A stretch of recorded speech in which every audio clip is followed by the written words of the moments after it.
Okay, all right. So once again, welcome to Next College.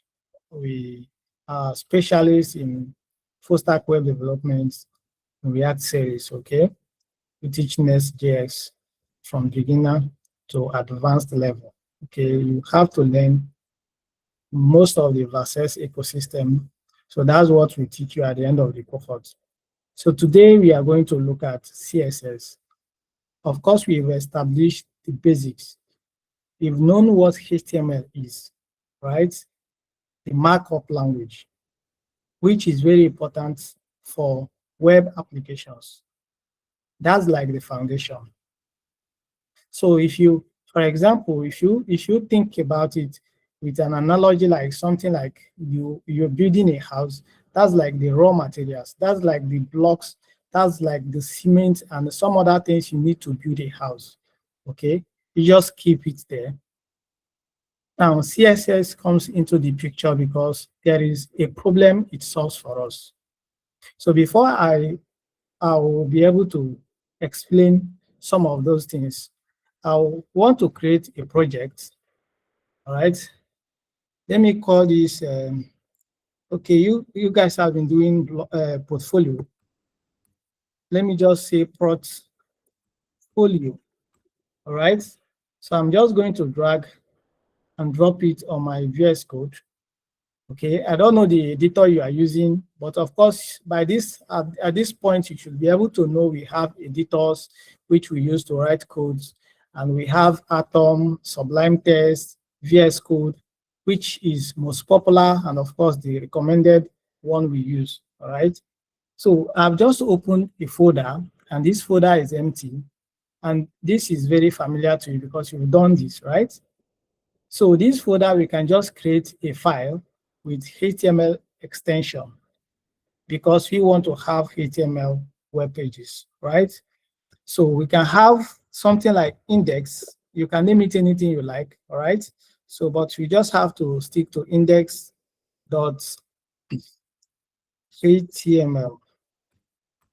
Okay, now, okay, let me just rename this to home. Let me rename it to home.html. So we have created a file and we have opened the file. The only thing that remains is for us to write something. And of course, we see that if we have shift and we have the exclamation mark, we have this kind of emmet abbreviation that gives you idea of what you have in mind. So if you hit enter, it's going to scaffold this kind of structure for you. So you should be very conversant with this. Okay, this declaration. Okay. Am I communicating?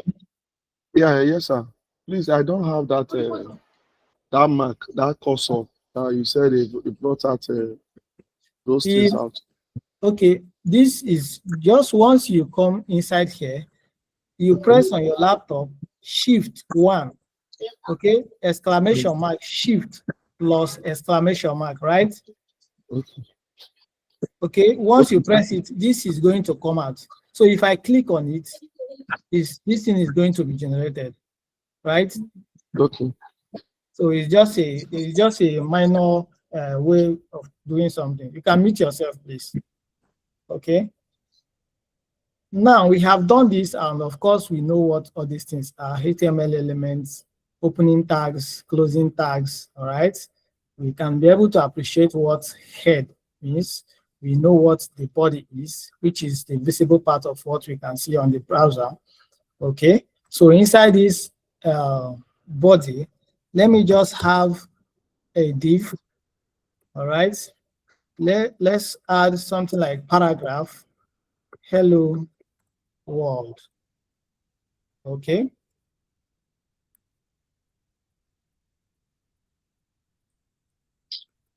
Hello world. Okay. So let's have something like this, right? So if I minimize this, right, you see that if I open this folder I created that was empty, you already have one file called home. So if I double click it, you see we have hello world on our browser. This is what we have built. That is how you be able to have something like this. So I want us to relate this to something before we can talk of CSS.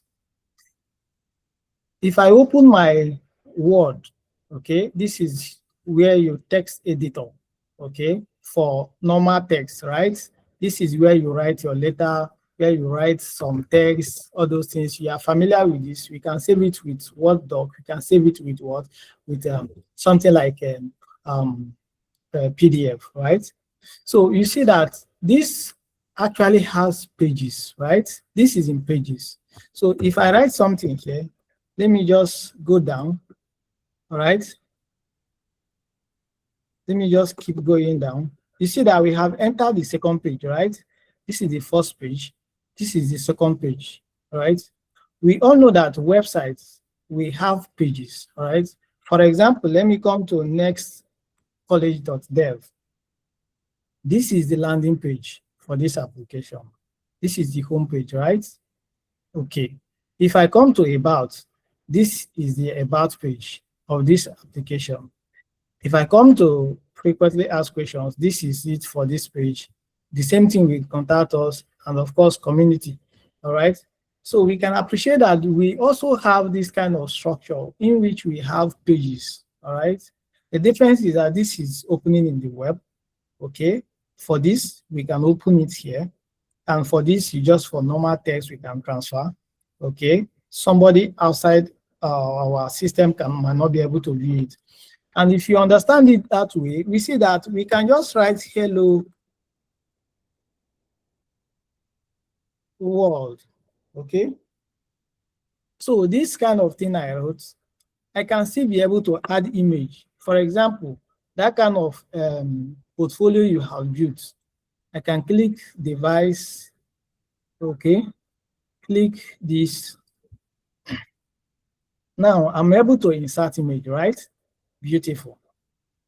But there are some ways we can be able to make this look appealing to the eyes. We can be able to structure it. I might not need this image to be as big as this. I might reduce the size, right? That's fine. This functionality is there for me. I can do anything here. In fact, this text, all right, this text, I might need to change the font size, make it bigger, right? It's big now. I can be able to make it to be bold.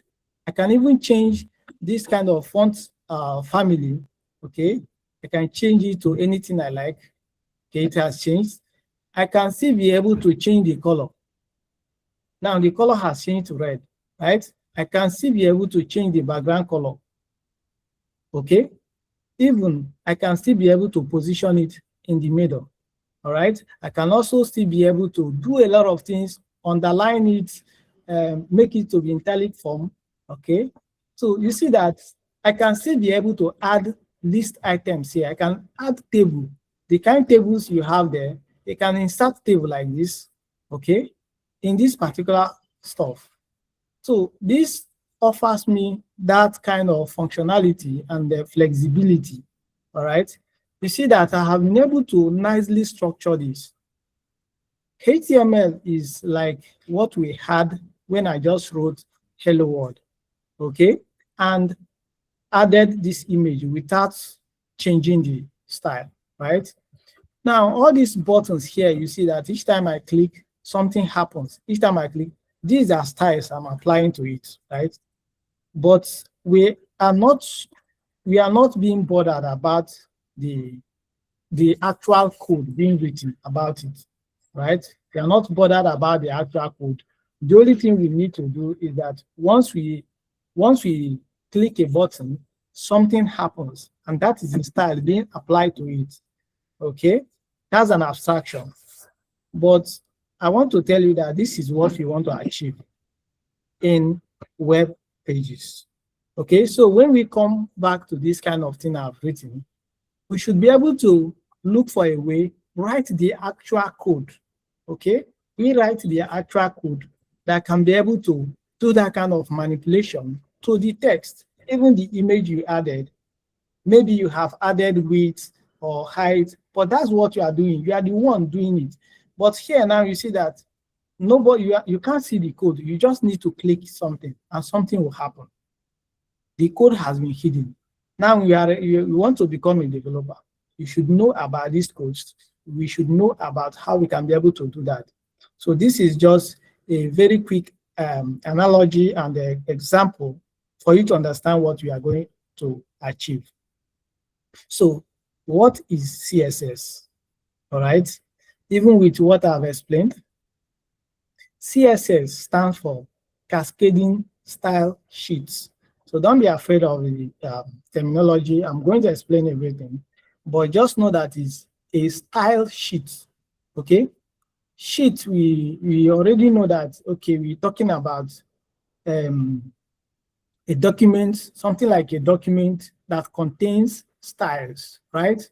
So when we talk of that, CSS stands for Cascading Style Sheets. We are talking of a sheet that contains what? Styles. All right. The word cascading, okay, cascading, that is CASCADING, okay, is very important for you to understand. And that is because when we start writing CSS, if you have been told that all these head and body are contained inside this HTML, right? Now, the meta tags are inside the head. For example, now, the body contains the div. Now, this div contains the paragraph, okay? So you see that this is a parent to the paragraph.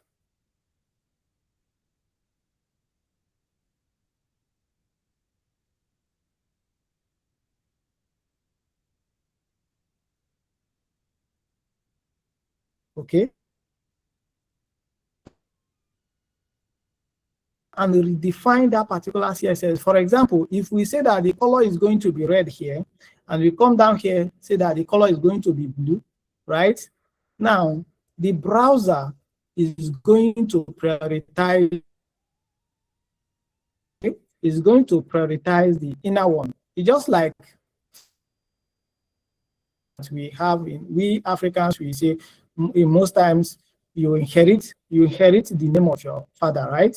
And in some cases, even your child inherits the name of your father. It happens. It happens like that in my own family. Okay, we answer the name of my forefathers. Okay, just for generic stuff, right? But my father's name is supposed to supersede, right? If I give birth to children, they are going to answer my name, even though my father's name is still valid. That is what it means. So the priority changes. The priority changes. That is the cascading we are talking about. You're going to understand it when we start going a bit deeper. So now, we also need to understand the origin and the problem CSS is here to solve. All right. Initially, CSS was created by Haken. Okay, one guy called Haken Lee. Okay, some says it was in the year 1994. Another version says it's 1996. All right, so he was actually the one who created CSS. But before CSS, web pages are like what you have developed, the blog site, the portfolio site you have built, the one you are sharing to us. That is how the web page looks like. Just like this thing I've written here. All right, everything is stacked one after the other. So even if I should have something like H1, okay, this is good. This is good, and I save it. Okay, if I refresh this, you see that everything is just stacking one after the other. I can't be able to shift this to come at the center, just like I did here. I can't do that now. That's because by default, this only takes the small default styling that the browser applies to it. And this is how it looks like in the olden days. And most important thing for you to understand is that back then, the CSS, we define it in the HTML, okay? We can just write it directly in the HTML and everything is going to work. All right, so we should be able to even understand the types of the ways we can be able to write CSS. Okay, so we have three major types of CSS integration in our application. Okay, how we can be able to integrate CSS in our application. The first one, we call it inline styling. Okay, second one, we call it internal styling. Okay, the third one is the external styling, and of course the external one is why we even say style sheets. Okay, because we have to write CSS rules in a separate file and make this HTML to be able to use it. So quickly, I want to just be able to add something here, style. Okay, let me say background color to be what? Let me say orange. Don't worry about what I've written. I will explain everything just for you to understand what. That is beautiful. You see what happened? This is looking beautiful now, all right? Because there is something that happened. Now, it is very important for you to know that each element in our HTML file can be styled, can be targeted and styled, all right? So what I've just written is called inline styling, okay? Inline styling is the style we apply to the HTML element directly, okay? We write it inside this. You see that I've written something here. Once you see this style, you see that we are trying to define some rules about this particular element, okay? So if I hover this thing now, you see that it's saying that contains CSS styling declarations to be applied to the element, okay? Note that it is recommended for styles to be defined in a separate file or files. These attributes and the style elements have mainly the purpose of allowing for quick styling, for example, for testing purposes.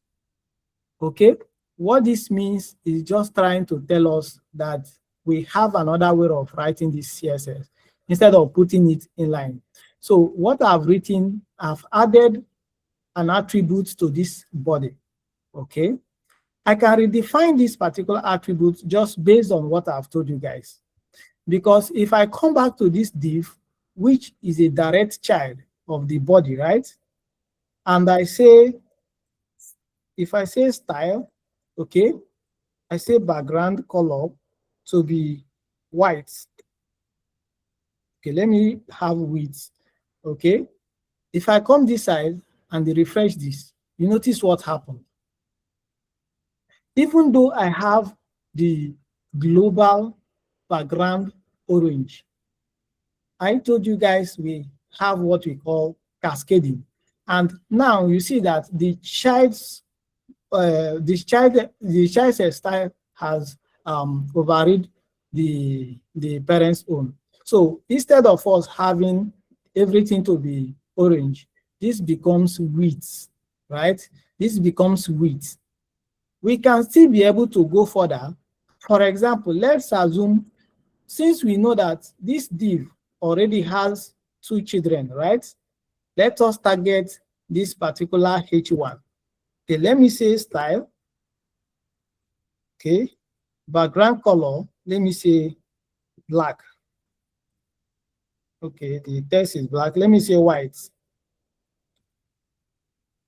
Okay, it's going to, let me say blue. Okay, I don't want it to overlap with the width. So if I refresh, you see what is happening. Okay, You see, initially it was with, but now it is blue. So this is very important for you to understand.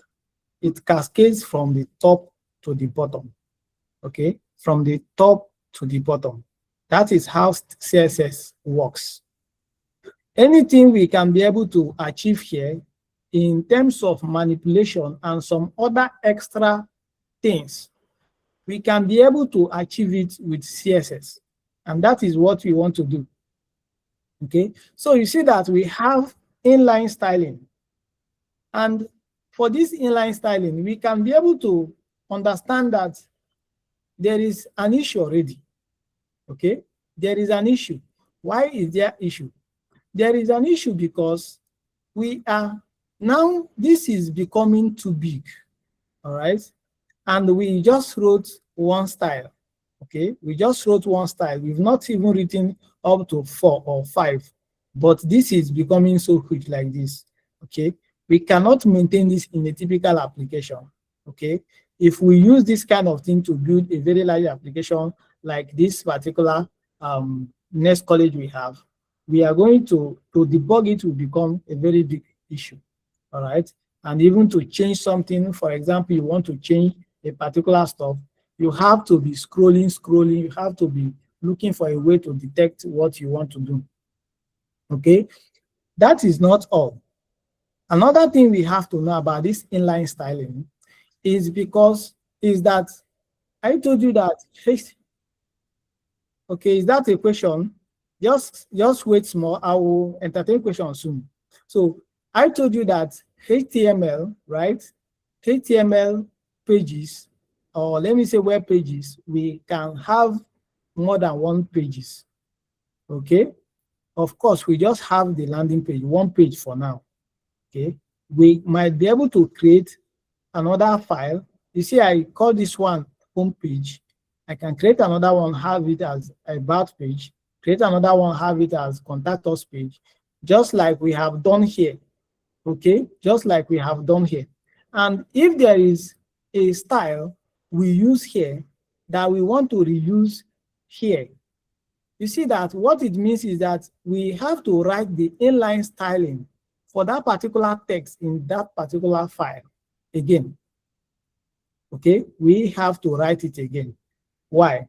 The reason we need to write it again is because there is no communication, there is no way we can share this particular style to another file. It still lives here. So we cannot be able to share it. For that reason, it makes us to repeat a lot of things. Okay, you repeat after styling this page, you go and style, even though you have something that should be common among in every other thing, it becomes problem. So we cannot actually share it among everything. So this syntax I have written, I will explain it soon. Okay, we're going to look at the anatomy of CSS to be able to know what each part stands for, right? So at this point, let me take a bit question from you guys. Was that a question?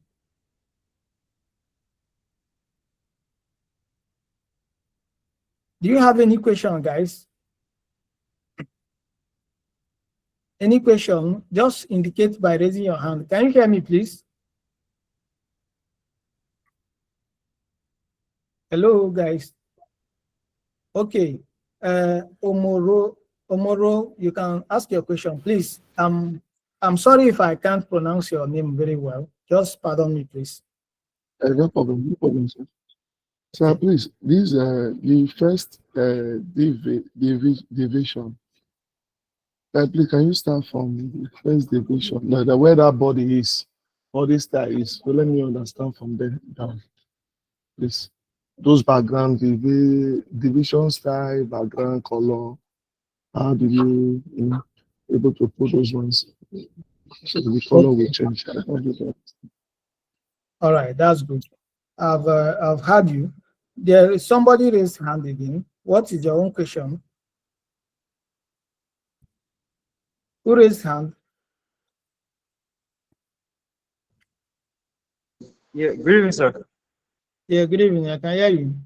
Yes, sir. Actually, this is my first time in this joining this meeting. I mean, this online class. Is there a way I can actually get access to other videos? Because I Yes, discovered you yes. submitted. Okay. Okay, we normally drop it in on our WhatsApp group. We are going to reshare everything. So you go, the only thing is that you have to follow the first video. If you miss any video, that means you might get confused. Just like now, I'm mentioning some things, some people are flowing, but you see that once you've not watched the previous videos or you were not in previous classes, it becomes very difficult to relate, especially if you are new to the whole system. So it's very important. Is that okay? Yes, sir. Yes, sir. Thank you very much, sir. You're welcome. All right. So we have talked about this. And if I should remove this now, I want to believe that you guys have done HTML. You know what body means, okay? The visible part of your application, right?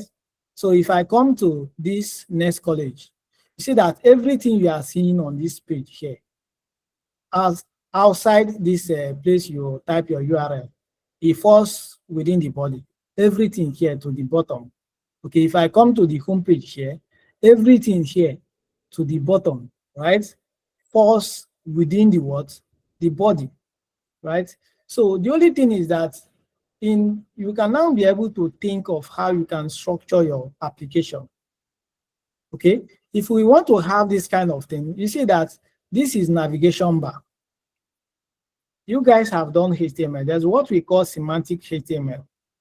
You name some elements with respect to what they are. All right. So there are some special HTML tags that are provided for us. For example, if you want to write a paragraph, you are going to say paragraph, which is P, right? If you want to write something like the nav, we have a special one, okay? You see, we already have nav. So you can now be able to think of how you can be able to add all these things, all right? If we are to add all these things, for example, let me just give you a quick example now. We have, let me add paragraph. Let me call this part to be icon, okay? Let me have another paragraph. Let's call it, okay, let me just come here and think and try and see if I can copy, okay.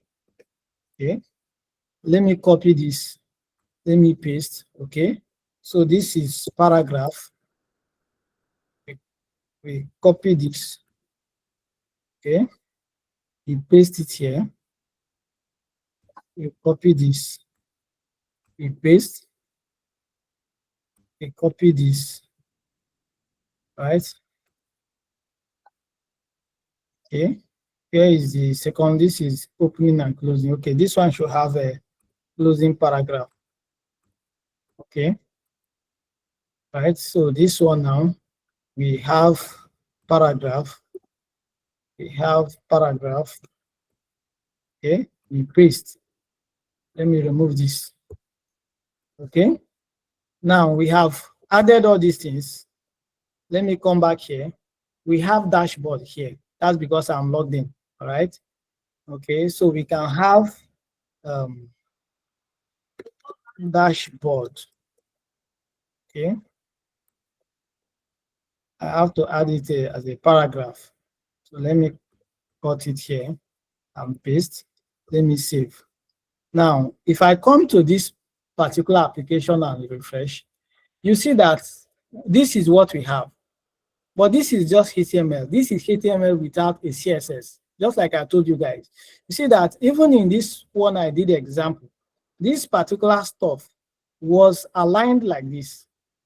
It was here, but I was able to shift it to the center, and it becomes, that is how we use CSS to achieve all these things. The way you are seeing it beautiful like this, all these things, the positioning and every other thing is CSS. The background color is just almost with what I've told you guys. See that this is background color, okay? But we have so many sections. So this is the navigation bar of our application, right? And if you come here, you see that after this navigation area, there is a section here, okay? There is this background, blue background now is a section. We can use a semantic HTML and just add something called section, okay? We can add section, we can add anything we have, all right? So you see that after this blue one, we have black here, right? We still have another one like this kind of beautiful stuff here. We can still call it section, okay? So we come and add another section for it, okay? And add anything that we want to add there. Then we can still be able to come down. You see, we have another section. We have another section here, which displays this. We have another section. We have section. Now we have the footer. So we basically, in most cases, the semantic stuffs which we normally have fixed is something like the header, the footers, okay? We can use section for anything. It doesn't mean that it's not going to work, okay? We can use CSS to do anything we want to do, okay? So, but we can still be able to add something like footer here, okay? And this footer now will be able to capture everything here. But if I place all these things we have here, is going to look stacked one after the other, not style. It's not going to be displayed like this because there is no CSS applied to it. This website has full functioning CSS. That's why you are seeing it very beautiful like this. All right. That's why you are seeing it very beautiful like this. So if you're able to understand this, right, I'm going to clear this now. So we can now be able to bring div. Now, div is just a HTML tags that we can be able to use just to map out something.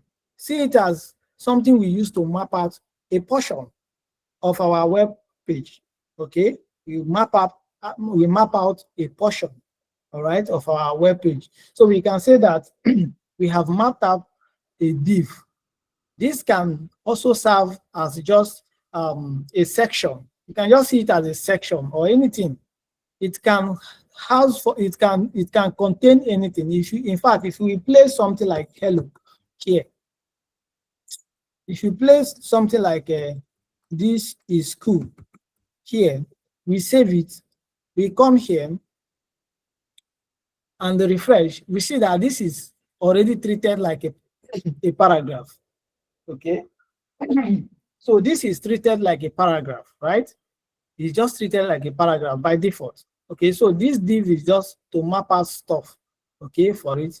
If we apply a background color to it, style.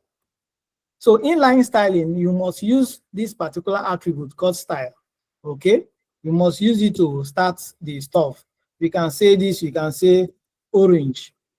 If we now save this thing now, come back to this place, refresh, you see that it's just this line that has been styled.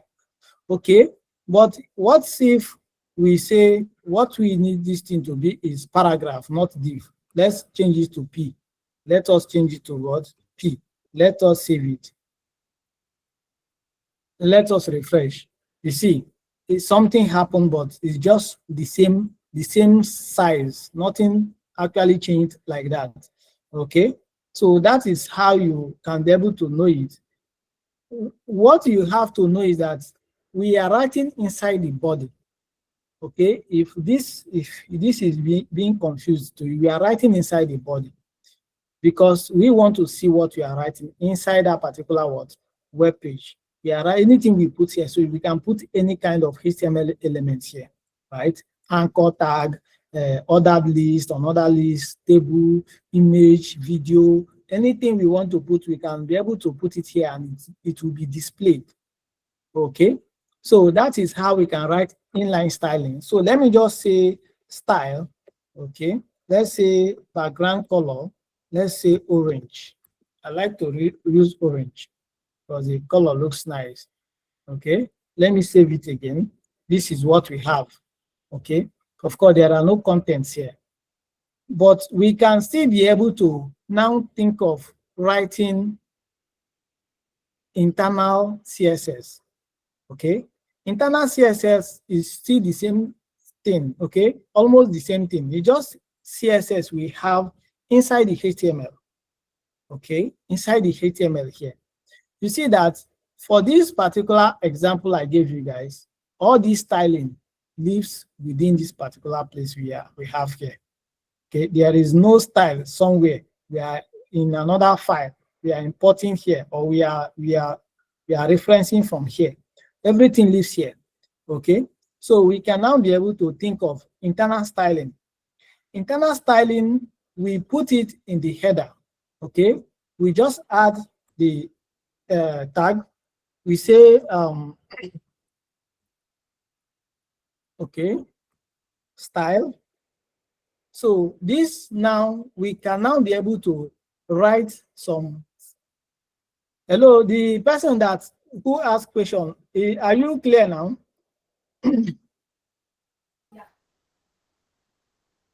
Hello.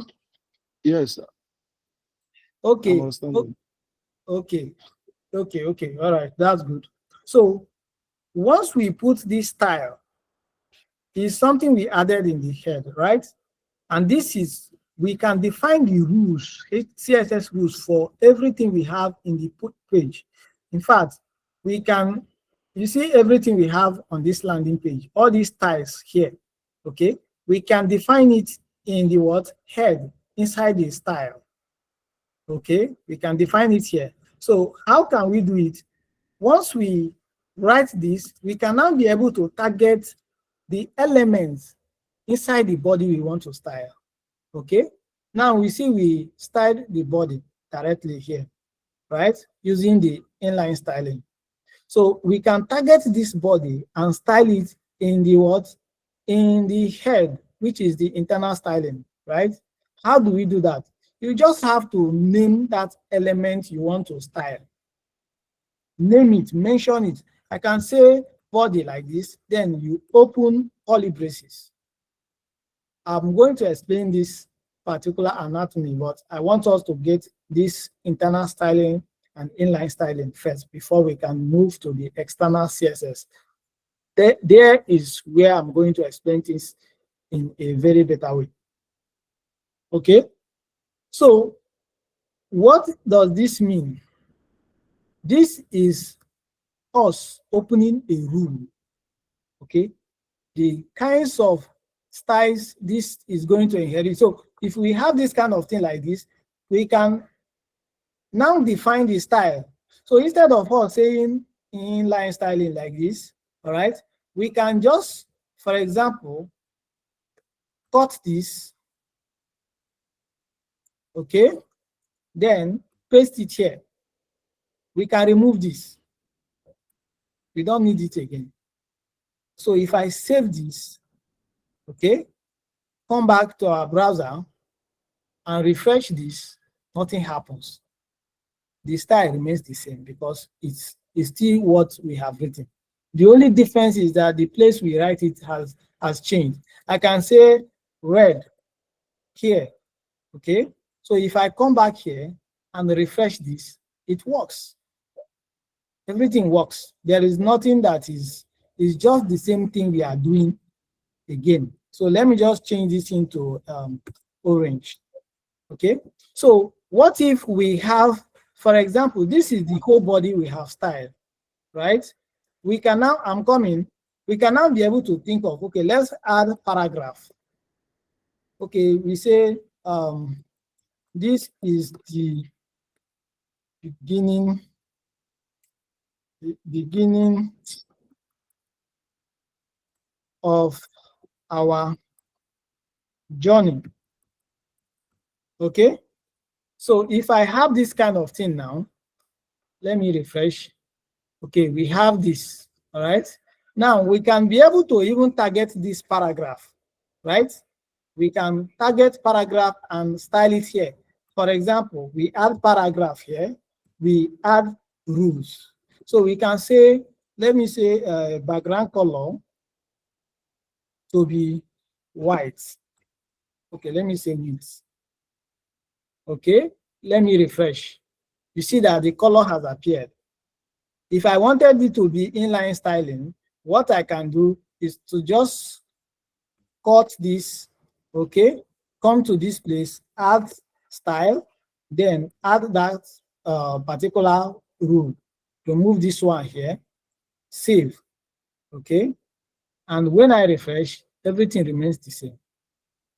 So it's just different places, different ways. Now, this approach and this approach, they are almost the same in limitation, okay? They have a lot of limitation because we can only use styles we have here within this place. So if I have another paragraph here now, if I have another paragraph saying today is going well, if I save it, right, you see that if I refresh this, we have it, okay? But if I want to style it for you to have the background to be width, it means that I'm going to copy this style. That is one limitation of inline styling. Paste it here again, okay? So if I come here, I can refresh and everything works. But that is not all, because we cannot be doing everything like this all the time when it's still the same thing. We are just occupying space, right? So instead of doing this kind of thing, what we can do is that we can add paragraph here. Since we want to style the whole paragraphs, we can add paragraph and then add the style here, okay? We can now add the style here. So once we add it, we can remove this. We can also remove this and we can save it. So once we save it, we come here, we refresh, everything remains the same, but you see that we've just written one rule somewhere. We are not writing for all the paragraphs, because the reality is that you might have as many as paragraphs in your web application, in your web page. So it means you don't need to be writing the same rule for every chain, every one of them. Just write it somewhere, one place. Okay, so that kind of limitation for inline styling, internal styling is able to solve it for us. Internal styling can solve it for us. But you imagine if we have another web page, right, whereby the web page also has a lot of paragraph, we would like to style the same way we style these ones here. It means that we also have to write the rule in that particular file again, just like we have written here. We have to write it there again. So this becomes a problem. This fails us because it's not solving the issue. We're still rewriting everything over and over. But we see to that when we get to there. Okay, so I have somebody, seems like it's a question. Is that a question? Okay, James. Yes, sir. It's a question, sir. Okay, go ahead. So, you said the inline styling and the internal styling are inside the HTML code. So the question is, what if I have more than one paragraph and I want different rules for those paragraphs? Can it be done inside the internal styling? Okay, yes. Like if I want different color or different fonts or different something, can it be done inside the internal styling? Okay, let me answer you. Mute yourself. Okay, so the question is valid, right? The question is valid. If we have more than this, let's assume you want to target this particular one and add background to be red. If you do something like paragraph and say background color to be red, what will happen comes down to the cascading we are talking about. Okay, the last rule is going to supersede. Okay, so if I refresh this, you see that this is red. We are not targeting only this. Today is going well, everything becomes red. So because CSS is reading, the browser is going to read like this. First of all, it's going to read that paragraphs already have background color to be width, right? But coming to this line of code, it sees that the color has been changed to red. So this is going to supersede. this is not going to be used. All right, the order matters, right? So the challenge becomes that we cannot actually isolate one particular element like this. There is a way we can do that, and that is the introduction of another concept we are going to see later in this class. Okay, how we can do that. This is just you seeing the limitation now, seeing the problem we are about to face. Okay, we can achieve that. All right, for this kind of text now, you see that if actually you want to, even though these things, they are all the same paragraph, but if you want to style this thing again, you can just highlight it, change the color to be what? Let's say black, and it will be applied separately. This is the kind of thing you are asking for, right? This is the kind of thing you are asking for. So there is a way we can do it. You see that before you can achieve it here, you have to select. You have to identify that part, okay? So this is not just enough to say paragraph and then you style, okay?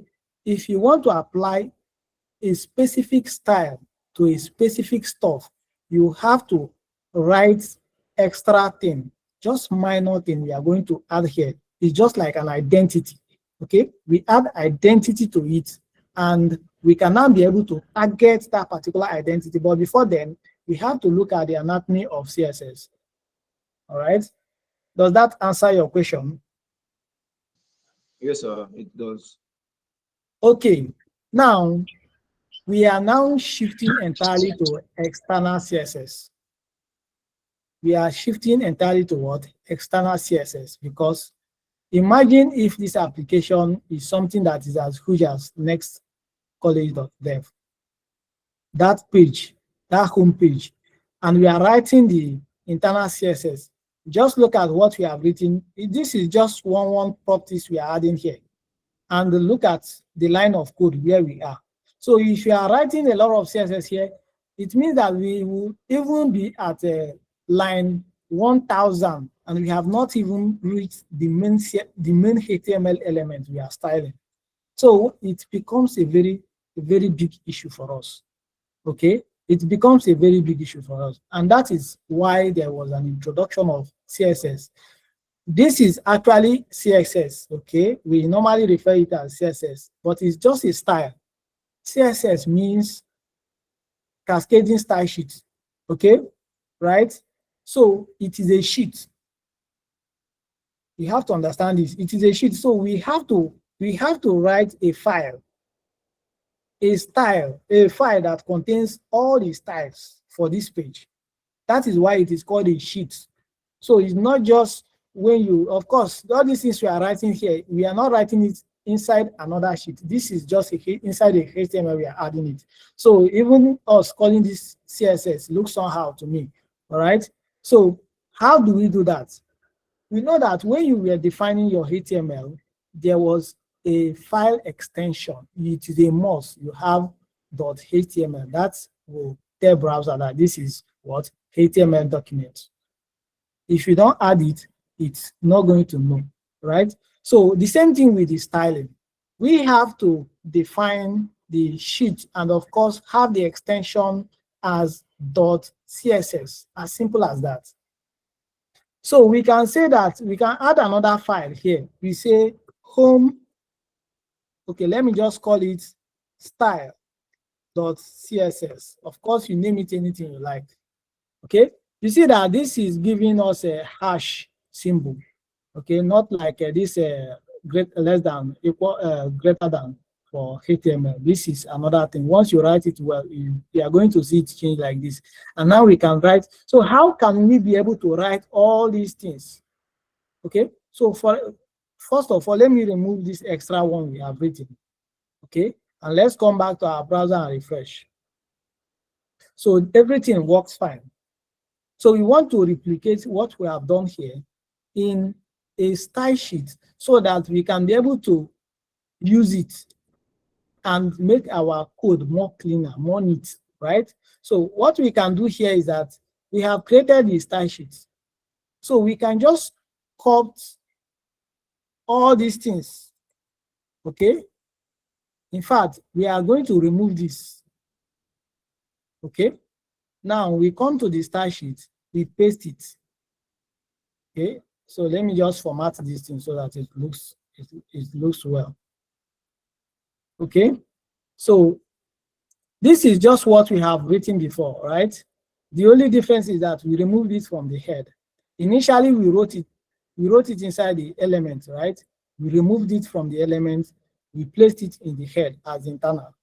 Then we have removed it from the head as internal and added it in another file as an external. That's why it's called external, okay? Because it is now living in another file. This is where it is, right? Now let's try and refresh this and see if something will happen. Now our style is gone, okay? Our style is gone. Nothing is working again. Okay, this is the default. When we started, this is how everything looked like, all right? So what is happening? Well, what is happening is that we have the HTML document that does not know anything about CSS file.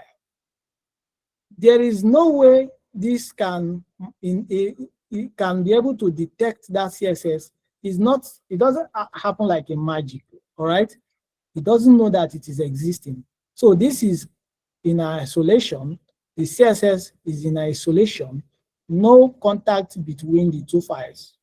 For that reason, this is going to maintain its own. It can never work because it doesn't know about this. So the only thing we can do is to link the two of them together. Link the two of them together.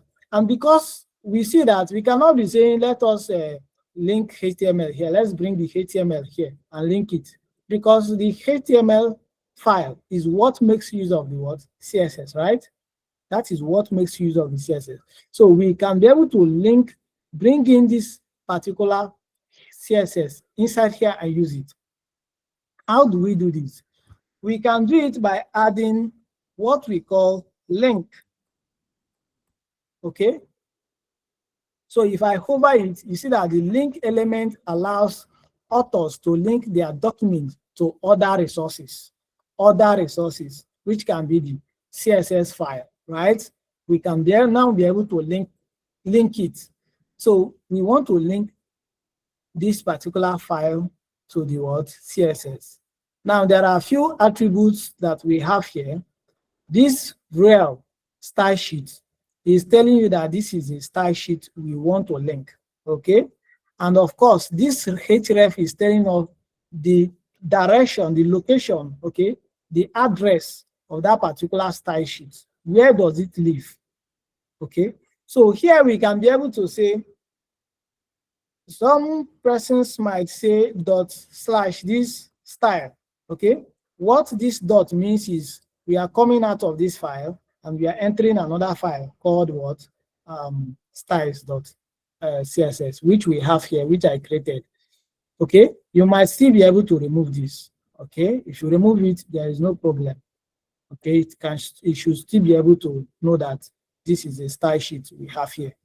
Okay, so that is all we have to do. Since you have linked something here, that is all for you. Just save it as it is, go back to your browser and refresh. Everything comes back as it was. Exactly, nothing happens. But most importantly, you see that, yes, this thing looks very beautiful. We can now focus on the HTML alone. We don't need to be worrying about the CSS and the HTML in one file. We can focus on only HTML here and now talk of CSS in another file. That's very important for you to understand. And since we have this file, it means that if we have another web page, something like about us, contact us, or any web page we can have, what we can do is that we can just be able to link that particular CSS in that file, as simple as that. If you link it, automatically, every paragraph in that particular file will be affected. Everything you style that share the same common thing will be what? Affected. Okay, so you have to understand this. So this is us defining an external CSS. Okay, We have defined the external CSS and everything is working as expected. Now, let's look at the anatomy of this particular CSS. Okay, let's take a look at, let me just bring this thing down so that we can see it very well. Now, we see that we have something like this. Okay, after then we have the what? The curly braces. Okay, it is very important for you to understand this particular structure because this is how we actually write CSS. Now, this particular first one is called a selector. That is what selects the particular element. That is what tells us the particular element we are targeting. So that's why we call it selector. You see that once we say body, this body, every rule we have here will be applied on this body, nothing else. We said P, everything we write here will be applied to P. So even if we come here and add something like H5, okay, we say something like that's cool. Okay, let me save it. We'll come back here, we'll refresh. You see that this has not been affected. It's not affected by anything, right? It is not affected. The reason being that we are not targeting it. There is no selector applied to it. Okay, so it inherits the parent color, background color, which is what? Orange. If you have selected it in isolation, it means that we are targeting it. And once we target it, the cascading nature of CSS will now be able to apply its own color, background color to it, not minding what the parent one has. Okay, so if you understand this particular stuff now, we can now be able to say, let us select H5, right? Using the selector. So we say H5. Okay, we can say background color to be yellow. Okay, so if I come back here, refresh this, you see that we have successfully applied background color to the H5, and that's very simple. Okay, so we have now understand what selector means. That is what we use to select the particular element we want to target. All right, now after the selector, you have the declaration block, which is this. Okay, is a block of rules, a block of styles we apply. We can have more than one. Forget that I've been saying background color, background color. We have a lot of styles because you see that in this text, it is not just only background color that I applied. You see, we can be able to apply the font size. You see, increase the font size. We still have font family. We also have, we can change it to uppercase, everything uppercase. We can place it at the right hand. We can take it to the left hand.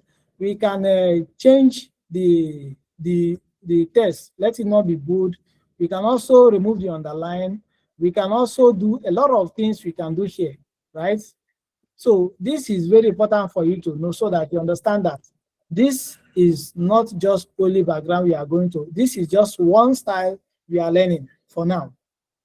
Okay, now this curly braces is what I told you guys. We call it declaration block.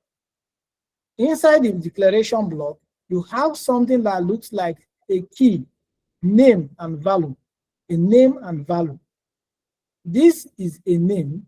The left hand side is a name. Right hand side is the value of the name. Okay, and this is called the property, CSS property. Okay, the CSS property. Now the color property, background, if you want to target the background property, you target it this way. If you want to change the color of the text itself, we can say something like color, just color, right? Let me say white. Okay, if I come here, initially it was black, right? Let me refresh. You see that it is white. Everything is white now. Okay, I've changed the stuff. All right. So this is how we can be able to achieve this, and we can do other things which we are going to do later. But just understand that this is a property, color property, and this is the value. Okay, we can have a lot of things, and we are going to talk about color today. Okay, if we still have a lot of time, we can be able to talk of color today. Do we have any question at this point?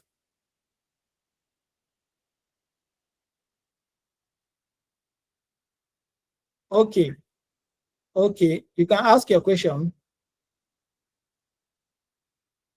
Ask your question. Yes, good evening, sir. Okay, you are welcome. So, sir, the HTML has a boilerplate that have all this doc type, then the HTML, then the head, the meta is inside. Does CSS has a boilerplate too? No, it doesn't. And that's because CSS, there is no rule in which we can say, okay, you must write this one first before this one. Okay, you see that for HTML5, you must declare the doc type. It is a must. Okay, and of course, you must open it with HTML element tags and close it. Okay, and every HTML5 contains two sections. You have the head and the body. So you see that when you scaffold this thing, you don't normally see all this content inside. What you see is what must have to be there. Okay, for CSS now, it's even possible that you want to build application, you don't have CSS with it. So it's still possible. So that is it. There is no way you can be able to have a boilerplate for CSS. You can just write CSS as you wish. Does that answer you? Yes, sir. Okay. James. All right, so what I want to ask is, you said that style href, you said in the HTML the link you said is for style. We can use it to link the HTML to the CSS file. So now, is it possible that we can change it from style sheet to another thing instead of like is it only style sheet? Yes. For CSS, it must be style sheet. Okay. So that is why you see that even if I remove this, for example, if I type link and hit enter, you see that it already added style sheet for me. I didn't add it. Yes, sir.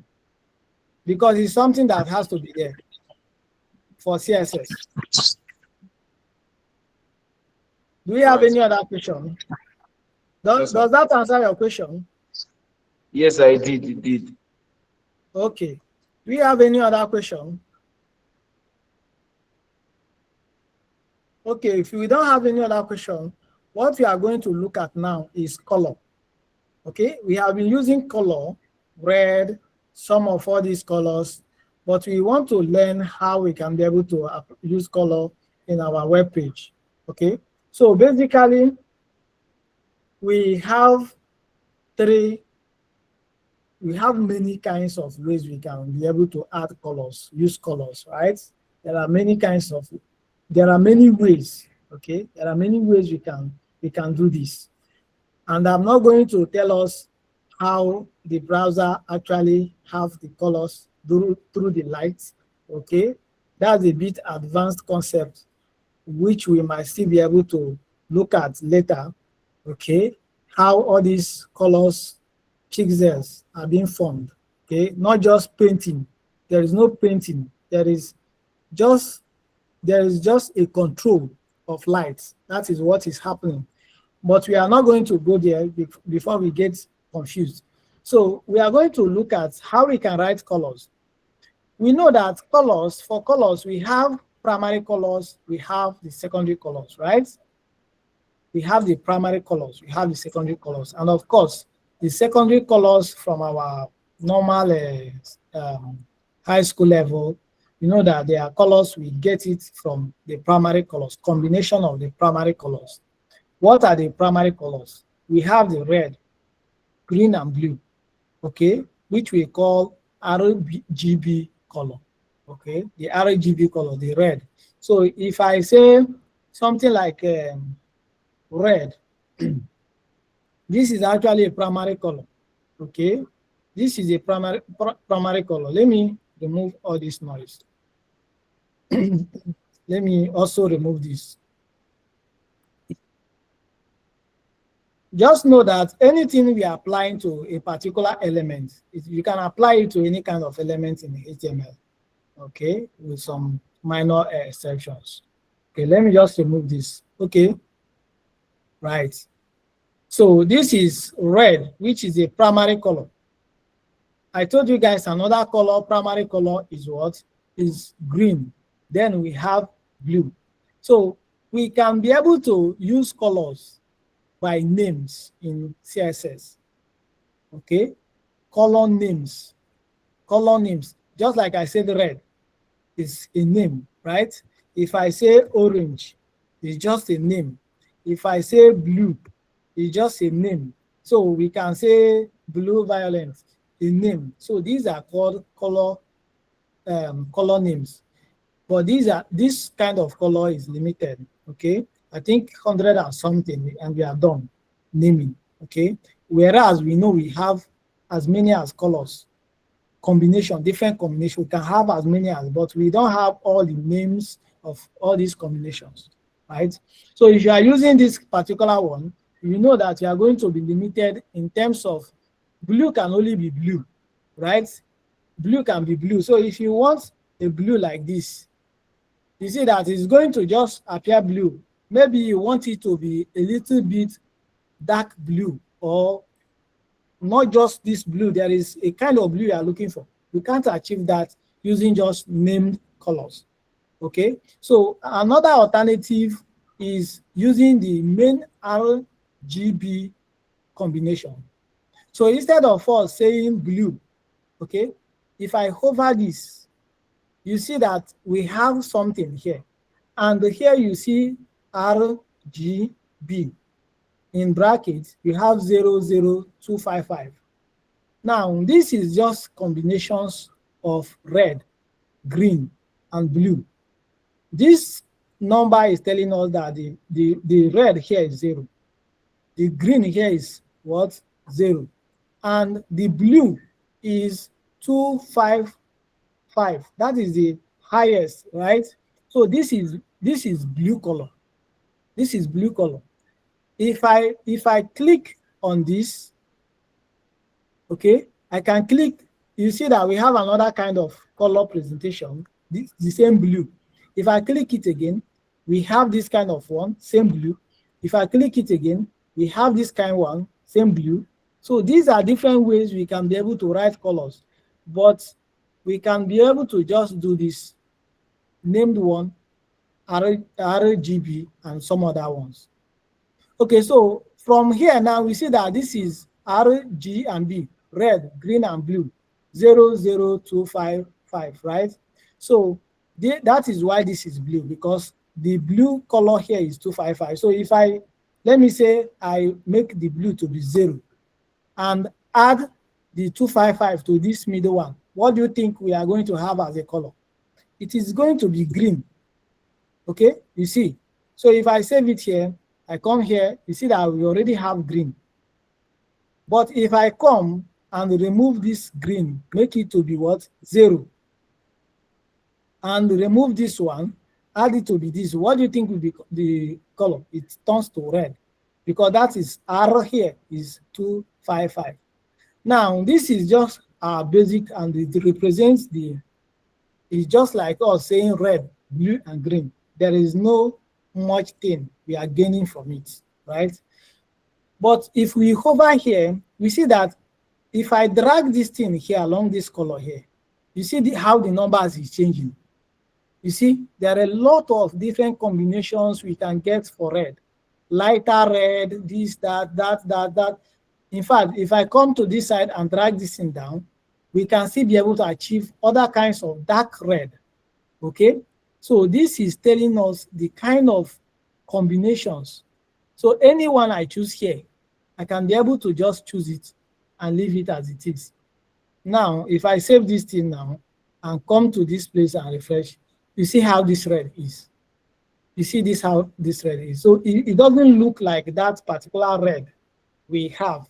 This is like something else blood, or I don't know. Okay, but you see that the code has changed. You don't need to cram all these things. Okay, you don't have to cram it. By the way, let me remove this one for now. Let me just refresh. Okay, so you don't need to cram all these things. When you are building an application, there is always a design. Okay, is that a question? Yes, sir. Yes, sir. Green, sir. Looking at what you are doing, sir, can we add gradient color to this color? You are becoming faster than your shadow. That is the power of learning. But please, let's not be faster than our shadow. We are going to come to that stage, okay? But let's take it one after the other first. We are learning it gradually so that we don't get confused. Oh, okay. Thank you. Okay. So, but yeah, you can appreciate what where we are heading to. So that is it. We can be able to do this, and this is okay. Let me remove A. This is just the RGB. Okay, this is just the RGB. So we have already known how we can use this.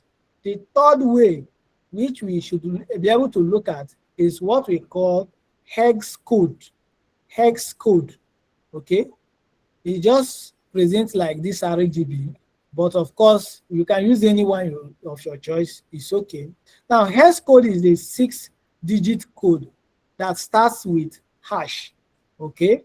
So the value of the color, instead of being RGB, we can have it to be hex code. So if I hover this and tap this, you see that this is a hex code. Starting with what? Hash. Then you have 1, 2, 3, 4, 5, 6. This is a 6 digits. So this is the equivalent of the RGB we just had in hex code. You don't also need to worry yourself about all these things. There is something we call color picker. So if I search color picker, color picker. Okay, so we are going to see the first thing that comes up. Okay, you see that this color picker now is just what we have in case you don't know, you want to check the one to use. You see that this is hex code. You see it. This is hex code, and you see the equivalent in RGB, right? These are other options, but don't worry about all these things. If you know this, you are a pro. Okay, it's still the same thing you are doing there. So this hex code, you can use it as you are toggling towards this thing, looking for the exact color you want to pick. Okay, you see that the value is changing. All right. So this value now, if I copy this hex code here, okay, I can copy it with this copy icon, come to this place and replace this value with it. If I save it and come to my browser, okay, if I refresh, okay, sorry, I'm coming, right? Oh, sorry, I'm coming. Something just happened. Okay, so if I open it, you see the color. That is this hex code here that I just picked, that I'm using here. That is what it is. So if I want to represent it in using this RGB, okay, I can just copy this RGB, copy it. Then if I come here, or even if, okay, for example, now we see the equivalent in RGB. It is 121 2198217, right? So if I come to this place and tap here, let's locate the RGB pattern. Okay, we have it. You see that is equivalent. This is 121, okay? This is 121.98217. Okay, so you see that it's still the same thing. It's still the same thing. So that is a way you can be able to pick it easily. So we have looked at 3 ways we can use colors. Okay, the same thing with this place. If you want to present this one in RGB, you can just say RGB. Okay. Okay, so this is just telling us that this is red, blue, all these things. But okay, so we can just be able to represent it as well. Let me bring back what we have. Okay, so we have the color name, we have the RGB, and we have the what? The hex code, right? Is that a bit clear? Is that clear, guys? Please indicate, just react, make some reaction if you are understanding what I'm teaching. Okay, that's nice. So what we are going to do now is to look at fonts. Okay, now if we come back to this place, you notice that almost everything here is talking about fonts. This is just a way we can modify our text. Okay, we can style our text. Fonts is a group of styles which we can apply. We have the font family. For example, all this place you are clicking, Times New what? Roman. This is like a font family. It's called a font family, right? If you click on this to change the size, this is font size. It is called font size. Of course, you should be very familiar with all this thing. This is called font size. If you click this thing for it to be bold, for the text to be bold, this is called font weight. Okay, font weight. Now, if you click this thing for it to be in italic or not italic, this is font style. Okay, you are styling it to be in italic form or not italic form, right? So we can achieve that in our HTML, okay, by using the property called fonts. And since we know that there are a lot of fonts, we have font family, font size, font weight, font this, font that. You should know the one you want to apply. And of course, now, if we apply fonts here to the body, even though the body doesn't have any text directly in it, but it has a child, this child should be able to inherit whatever we have here, right? It should be able to inherit it. So if we say something like font size, okay, let me use 30, this is going to be too big. Let me say 50 pixel, okay, 20 pixel, okay, font size, all right. Let me come here and refresh. You see that this is a bit bigger, just like what we were doing here. The only thing is that we are writing the code now. We are not just to click a button for something to happen. The code is hidden from you here, but now you are a developer. You can appreciate the code you are applying when you click this, okay? So this place now, you can still be able to change the font to be something like 50. If you save it now, you come back to this place. If you refresh it, it has increased. Okay, we can still be able to change the font family, just like we normally do here. You can change this to be anything here. If you change this, the font is going to change. Okay, let's look for weight stuff here. Okay, so you look at how this thing is looking like style. Okay, so we can still be able to apply the same thing by mentioning font family. Okay, is a group. Why does font family? You see, we have a group of stuff here separated by comma. Okay, you see Times New Roman here, right? The one we have in your this thing. So if I click here, it's going to give me a list of font styles. Okay, it's going to give me a list of them because there is every possibility that the user, okay, the browser, the user's browser doesn't have what it entails to be able to run this one. It is going to have a fallback. This is us providing the browser with options, okay? This one is not available, use this one so that everything should be able to work well. So if you come back here to check this, we refresh, you see how this thing is looking like now. You see how the text is looking like, okay? So if we also come here and maybe we remove this one, we apply another one, let me say Frank, this, okay? Okay, let me save. Let me come to this browser. Let me refresh. You see how this one is looking like? Okay, so it's just a way we can be able to change the look of the text, right? That's font family. Now, what happens if we want it to be bold?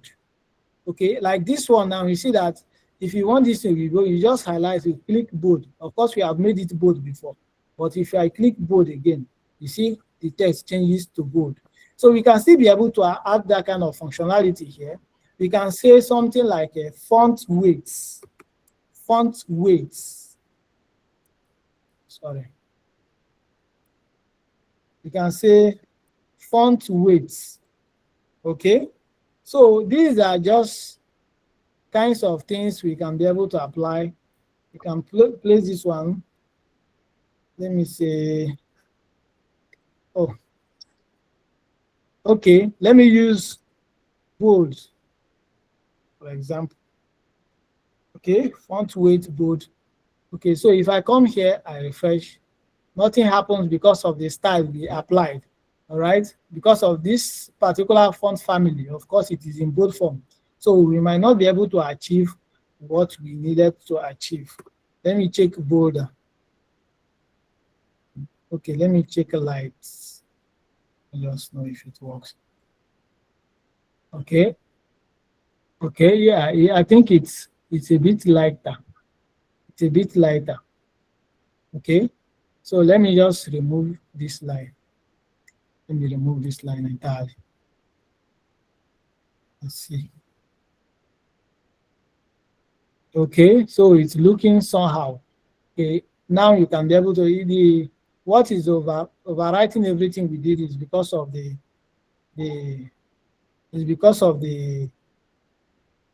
font family we have applied. So let's say something like border. Let's save.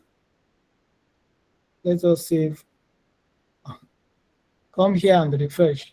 Okay, you see that it looked a bit bold, right? So that is it for us. So how about we trying to change this to italic like this we have done here? All right.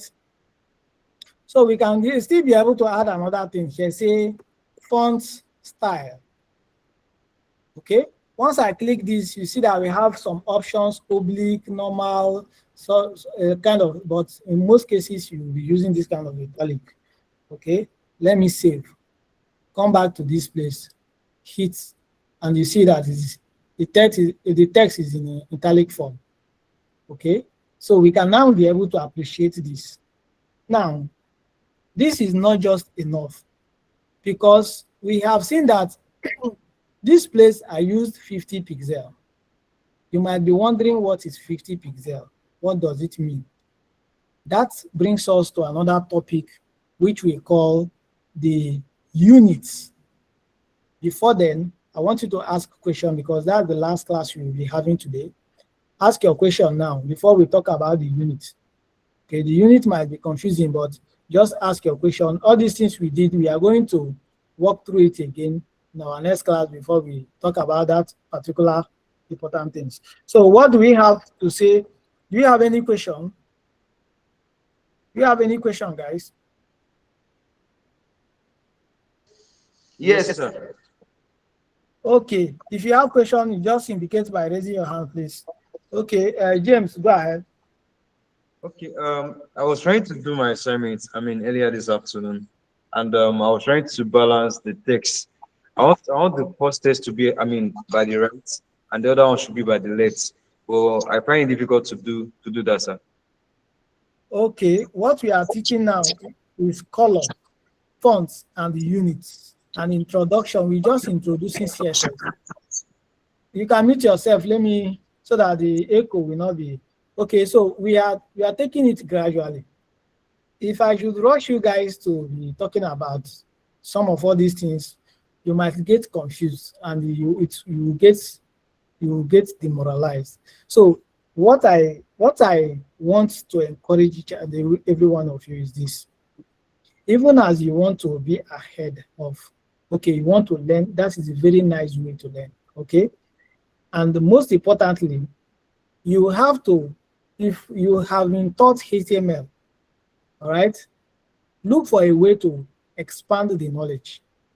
What do I mean by that? Look for a way to learn more about HTML. There are a lot of things buried in HTML, which you don't know, which I know was not taught. Even this CSS, there are a lot of things. So now that I've taught you colors, now that I've taught you types of CSS, how can be able to add it, and of course inline, and I've also taught you fonts. What you need to do is to read more about them. Don't worry about tomorrow.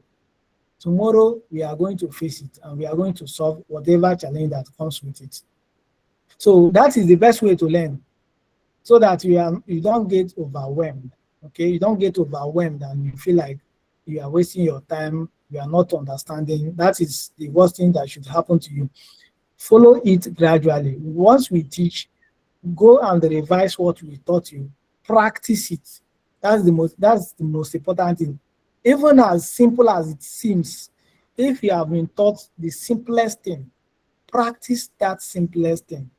If you can just practice that thing alone, you are 100% following what you are doing. Practice it and learn more about that particular simple thing you have been taught. We are going to cover everything that you will need to build this kind of application. Okay, everything you are seeing here, all these things you are seeing here, you click, something pops out, you do this, you click this one, everything is very okay. You click this one flows by, you click this one, it comes out. Everything you are seeing here, you are going to be taught everything that you need to build this application, including chat application, including video sharing application, any kind of application at the end of the cohort. That is a promise. You can ask some of our past students. Those guys, they built chat applications as a project, personal project. Somebody built it as a personal project. You register, you chat, you see people who are online, you message them, just like you have on your WhatsApp. Somebody built it, all of them that graduated. Okay, so you just have to follow it one after the other. You are going to get everything you need to get. Don't jump. Don't try to overpower yourself.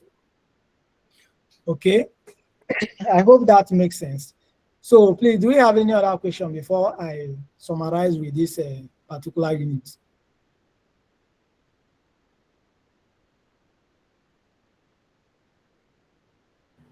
We don't have anything. So now we are going to look at what unit is. From our normal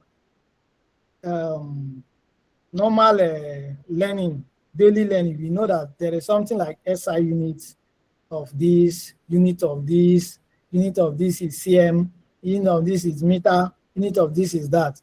That is units. Okay? When we talk of quantity, we talk of units. Okay? Now, when you want to say that font size of something is 50, even though this particular one, now you see that you just have 20, all these things have units. Okay? They have units. So we are also going to be looking at the units. And we have basically two categories.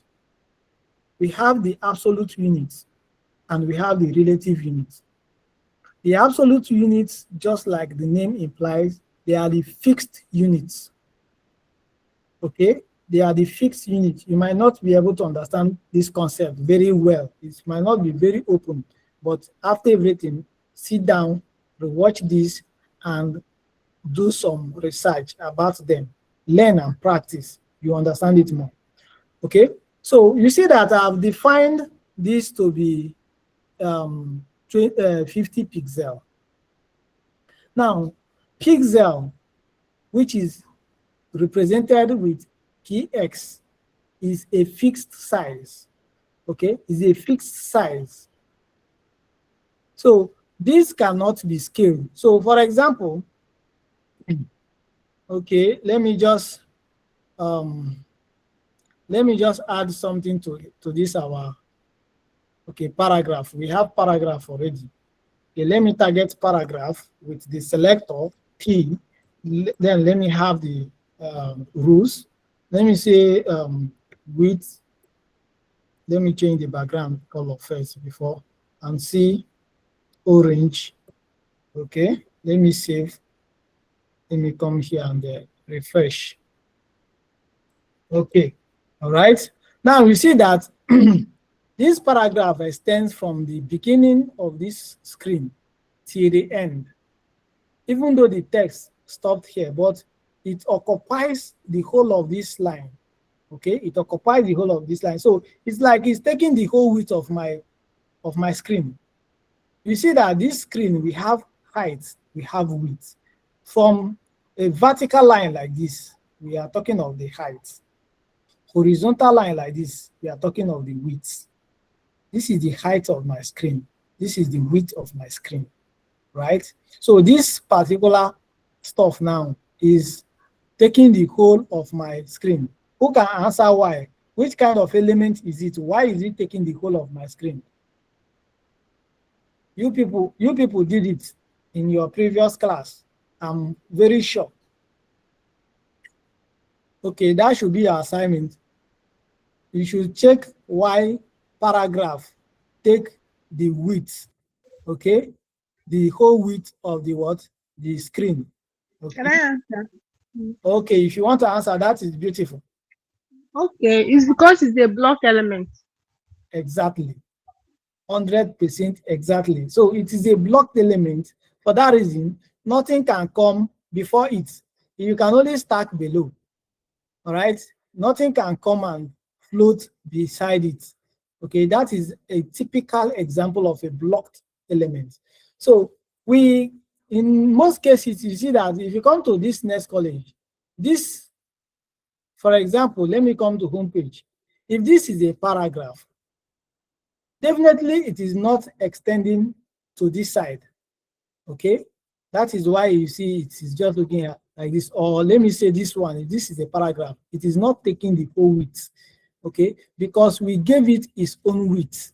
All right, if we understand that, we should be able to say, okay, let us redefine the width of that paragraph. Let's say the width property, let's say the width is something like let me say 500 pixel. Let me save. Okay, let me hit refresh. Now you see that is no longer taking, it has been able to check the width. So one of your assignments is to know the width of a screen. What is the width of a screen of normal laptop? Different widths of screens. Okay, check it. You should be able to know that. Okay, now, but you see that we have something like this. Let me make it something like 800 pixel. Okay, I want it to be more exactly. This is what I want to achieve. Now, when I want to shrink this particular web page, you see what is happening? This thing now is overflowing. Okay, if I bring this, you see that the width of the web page, this is where it stops. I cannot see the rest of the text. I cannot see the rest of the text unless I scroll like this, right? That is a typical example of what a fixed absolute value can do for us. This is fixed. That is why it cannot change. It doesn't have the capability to know that this screen size, it is reducing.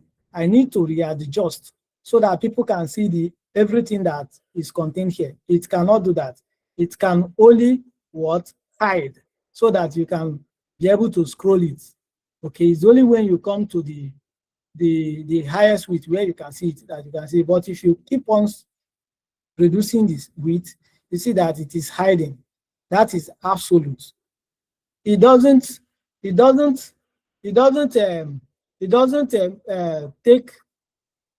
take a new width with respect to the parents or the root element. Okay, it only maintain its own width. We use pixels not in these particular situations. Okay, there are some use cases where we can use pixel. Okay, but in some cases we are not going to be using it for width, because we know that it is fixed once we have it, and so it becomes a very big problem for us to write a responsive design. For example, for this particular web page now, okay, for this particular web page now, you see that if I come here, let me try and shrink this now. You see what's happened? You see what's happened? You see? Notice how that text is shifting. It is trying to readjust to the width. It is trying to readjust. Okay, so that is to tell you that it is not just written with normal pixel. If we have applied pixel, which is a fixed unit, it is not going to be so. This site is going to be messed up. Okay, so you have now understand that we have pixel as a fixed unit. That is fine. You might not be able to be a pro in terms of the understanding now, but if you understand what I explained now, this behavior, you are good to go. Now, in the second class is relative. I say we have the absolute, we have the relative. The relative is flexible. Okay? That is what can make something to be flexible. And they are called relative because they are relative to another thing. Okay? They are relative to their parents or the root element. For example, for the relative ones, we have EM. Okay, instead of we having pixel, we can have 2 EM.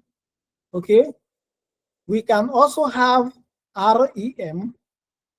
Okay, we can also have what? Percent.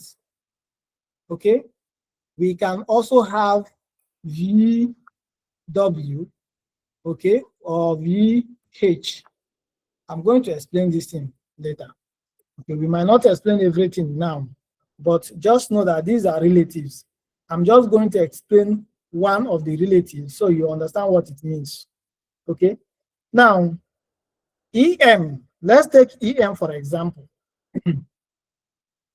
This is a paragraph, right?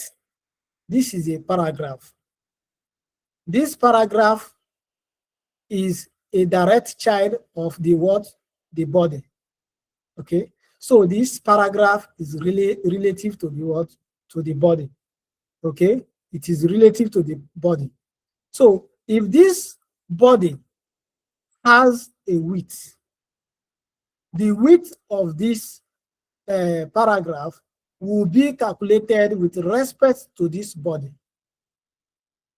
Okay, so for example, let me just use this font size for this font size.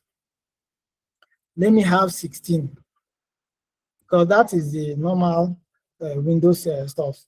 So let me just refresh this.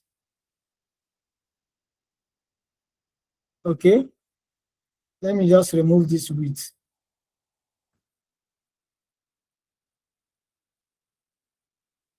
Okay, so we are back to our normal paragraph, and of course we can see that this is just font size of what? 16 pixel. Okay, so if we now say why is it 16 pixels, it's because the body, which is a parent to the paragraph, has the font size. In fact, if we cut this font size here, place it here, save it, come here and refresh, it's still the same thing, right? Okay, now let us place it back. And let's redefine another font size for this parent so that you understand what we mean by relative.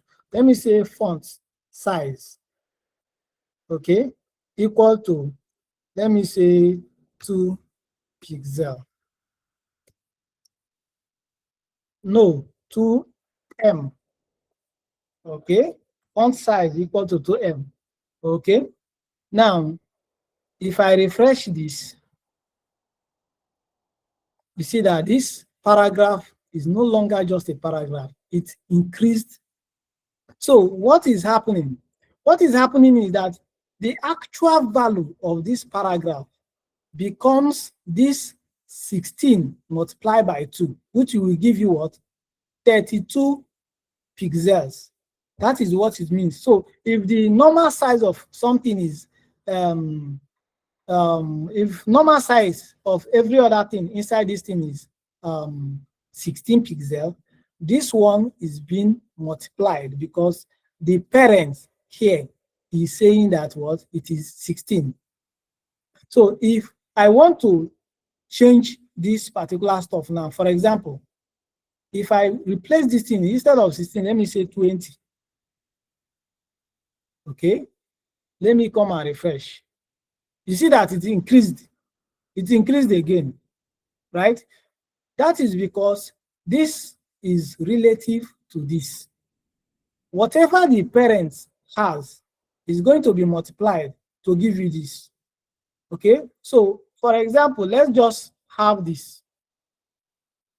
You see that something, we just performed a minor magic now. You see how this thing was able to readjust. If I'm increasing it, you look, you see. But if I come here, it tries to readjust.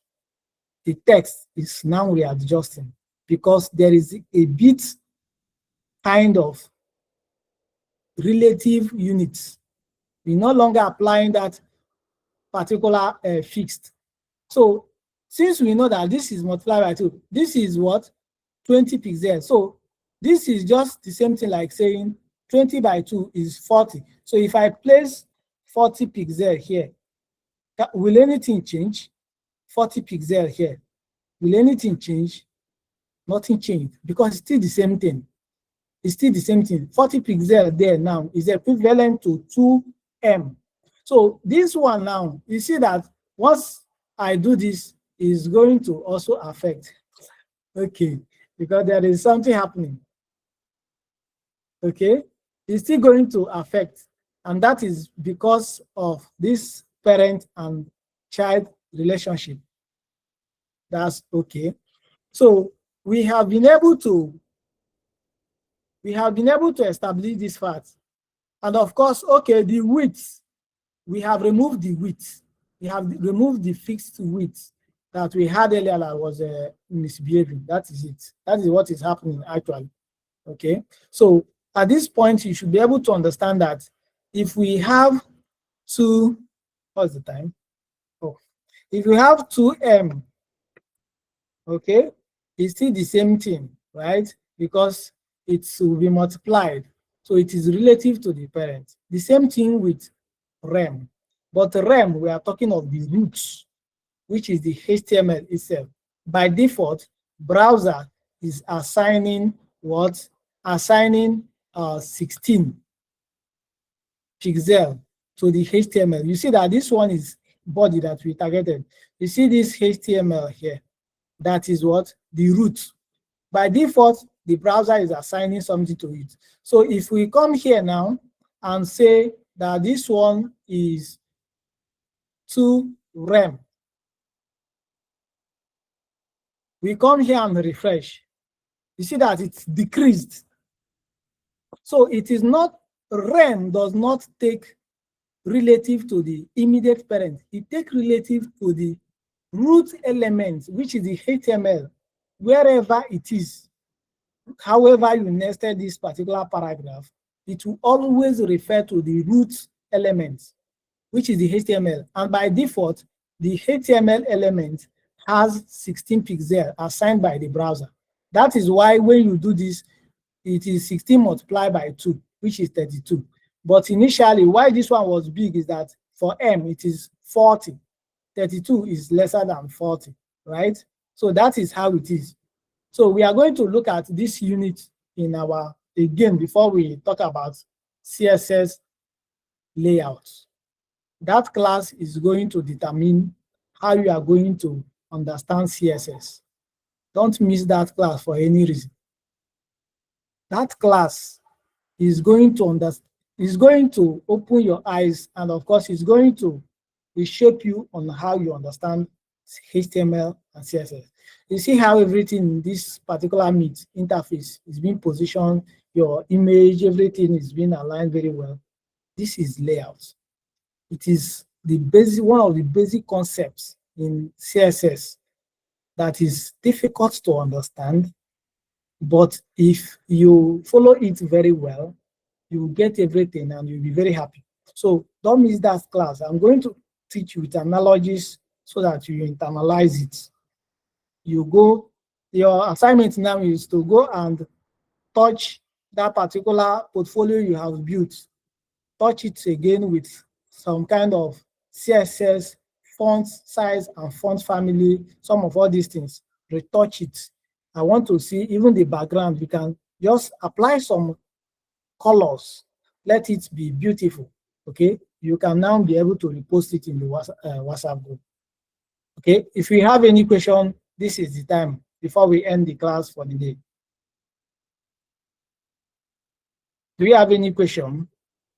Or do we all understand what I taught? Please, if you understood the things I just taught, I know the last part might be a bit confusing. Just indicate, do you understand? Are we good to end the class? Are we good, guys? Okay. Okay. All right. So let's meet again and we finish up where we started before we can do some animation. By the end of my class, you should be able to build a full-blown website that has a lot of functionalities in terms of CSS, position, and the rest of them. So let's meet again in our next class. Have a very wonderful night rest.